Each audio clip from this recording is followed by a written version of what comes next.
अगर आप समझते हैं कि शिकवा करने से मसल हल हो जाते हैं, तो यह कहानी आपकी सोच बदल देगी। बाबा फरीद एक दिन नमाज फजर के बाद गांव के कुएं के पास बैठे अल्लाह का जिक्र कर रहे थे कि एक गरीब किसान थका हारा और गमजदा हाल में उनके पास आया। उसके कपड़े फटे हुए और चेहरा भूख से पीला पड़ा हुआ था। उसने रोते हुए कहा, बाबा जी, मैं सुबह से शाम तक खेतों में हल चलाता हूँ, जमीन पर पसीना बहाता हूँ, मगर मेरे घर के चूल्हे ठंडे रहते हैं। मेरे दिल में शिकवा है कि शायद अल्लाह ने मुझे भुला दिया है। बाबा फरीद ने शफकत भरी नजर से किसान को देखा, उसके कंधे पर हाथ रखा और कहा, बेटा, अल्लाह अपने बंदों को कभी नहीं भूलता, वही राज़िक है, मगर वह इंसान को आजमाता है ताकि यह जाहिर हो कि कौन सब्र करता है और कौन नाशुक्रा करता है। शिकवा करने के बजाय शुक्र करो कि अल्लाह ने तुम्हें मेहनत करने की ताकत दी है, तुम्हें ईमान दिया है और सेहत दी है। ये सब दौलत से बढ़कर है।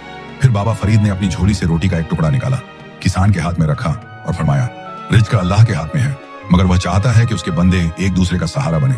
किसान की आंखों में आंसू आ गए और उसने वादा किया कि वह आइंदा नाशुक्रा नहीं करेगा, बल्कि सब्र और शुक्र के साथ मेहनत जारी रखेगा।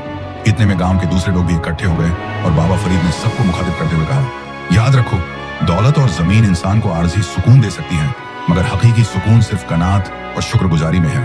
जो दूसरों के दुख दर्द में शरीक होता है, अल्लाह उसके दुख दूर करता है। जो गरीब को खिलाता है, अल्लाह उसके रिज्क में बरकत डालता है। यह अल्फाज सुनकर गांव के लोगों के दिल नरम हो गए। हर एक ने तौबा की और वादा किया कि वह एक दूसरे का ख्याल रखेंगे, यतीमों और मिस्कीनों की मदद करेंगे और अपने रिज्क में बरकत के लिए शुक्रगुजारी को अपना शियार बनाएंगे। उस दिन के बाद गांव का माहौल बदल गया। लोग ज्यादा मोहब्बत, सब्र और एसार के साथ रहने लगे और सब जान गए कि इस्लाम की असल रूह दूसरों को सहारा देने और अल्लाह के फैसलों पर राजी रहने में है।